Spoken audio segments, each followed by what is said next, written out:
पंचायत चुनाव हम चाहते हैं जल्दी से जल्दी चुनाव हो। इसके लिए सुप्रीम कोर्ट ने पीछे एक निर्णय दिया था कि बैकवर्ड क्लास ए का जो रिजर्वेशन है उसमें कुछ बातें मध्य प्रदेश के चुनाव को लेकर के उन्होंने इंगित की थी कि ये काम होने चाहिए। ट्रिपल टेस्ट नाम से वो एक सारा सिस्टम बनाया था कि भाई इसमें जिस भी वर्ग को हमने रिजर्वेशन देनी है उसका डाटा जो है वो किसी कमीशन के द्वारा ऑथेंटिकेट होना चाहिए, उसके द्वारा एक प्रकार से बताया जाना चाहिए कि इतना डाटा इतनी उसकी परसेंटेज करके हम रिजर्वेशन दे सकते हैं। तो ट्रिपल टेस्ट में पहला यही था कि कमीशन का गठन करना। हमने बैकवर्ड क्लास कमीशन ये गठित किया और उसके बाद उन्होंने वो सारी हर इकाई के हिसाब से, यानी पंचायत का चुनाव के लिए पंचायत को इकाई माना, जिला परिषद के लिए पूरे जिले को माना, ब्लॉक समिति के लिए पूरी ब्लॉक को माना। तो हर एक इकाई की जो कास्ट वाइज जो पॉपुलेशन है, जैसे हम BCA को देना चाहते हैं तो BCA की पॉपुलेशन कितनी है, उन्होंने उस हमारे पास डाटा अपना था ही पहले, लेकिन उसको ऑथेंटिकेट करने के लिए उन्होंने सैंपल सर्वे कराया, जगह जगह जाके बैठकें ली और बाद में उन्होंने उसको अप्रूव किया कि हाँ ये डाटा ठीक है। और तीसरा जो ट्रिपल टेस्ट है कि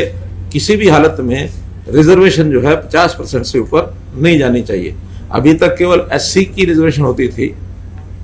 अब उसमें BCA की जुड़ गई, तो दोनों को मिला करके 50% से ऊपर नहीं हो। SC की क्योंकि पहले से तय है, तो जो BC का जो प्रेजेंटेशन जो कोटा बनेगा बैकवर्ड क्लास BCA का इस कमीशन के हिसाब से, उसमें अगर तो 50% के अंदर पूरे का पूरा दिया जा सकता तो जो बताया वो पूरा देंगे, और अगर पूरा नहीं है कुछ कम रह जाता है तो 50% से जितना कम रहा है उतना देंगे। ऐसा एक निर्णय किया। हर गांव की BCA की पॉपुलेशन जो होगी उस पॉपुलेशन की जो परसेंटेज शेयर है उसका 50% उस गांव में मेंबर पंचायत वो रिजर्व होंगे और उसकी रिजर्वेशन कमीशन की रिपोर्ट नहीं है, लेकिन हमने डिपार्टमेंट की ओर से चुनाव आयोग को कहा है कि इसका रोटेशन में उसको वो करवाएं, लेकिन कम से कम BCA की अगर 2% भी पॉपुलेशन है तो एक मेंबर जरूर होगा। 2% में से एक बनता नहीं, लेकिन एक की हमने उसमें रखी है कि 2% भी पॉपुलेशन है या इससे आसपास है, 2 से थोड़ा एक्सीड भी करती है तो एक मेंबर जरूर होगा, और अगर ज्यादा मेंबर बनते हैं तो फिर ज्यादा मिलेंगे। ऐसे ही पंचायत समिति के सदस्य,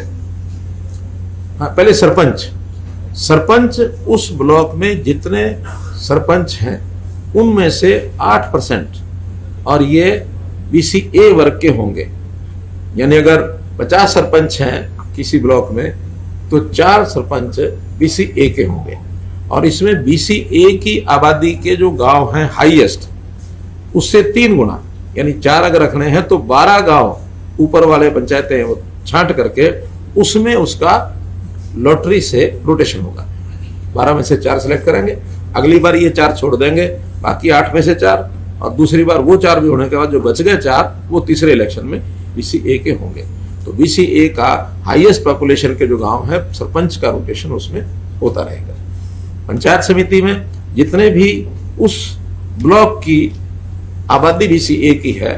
उस परसेंटेज के 50% के बराबर और उसके मेंबर वो चुने जाएंगे और उनको भी रोटेशन से और रिजर्वेशन तय होगी। ऐसे ही जिला परिषद मेंबर्स, उसमें भी इसी फॉर्मूले से रोटेशन से मेंबर्स तय होंगे। तो ये सारा as per supreme court order हमने कल इसको कमीशन की रिपोर्ट को हमने स्वीकार किया था। आज की बैठक में क्योंकि अब असेंबली देरी से आएगी, क्योंकि अर्जेंट नेचर का इशू है, तो इसलिए इस पर ऑर्डिनेंस की रिकमेंडेशन हम जो है गवर्नर साहब को कर रहे हैं ताकि जल्दी इसका वो ऑर्डिनेंस निकाल दें, और उसके बाद उसका जो रोटेशन का क्रम है डिपार्टमेंट वो उसको पूरा करेगा, और फिर चुनाव आयोग जो है स्वतंत्र है अपना टाइम टेबल जारी करना।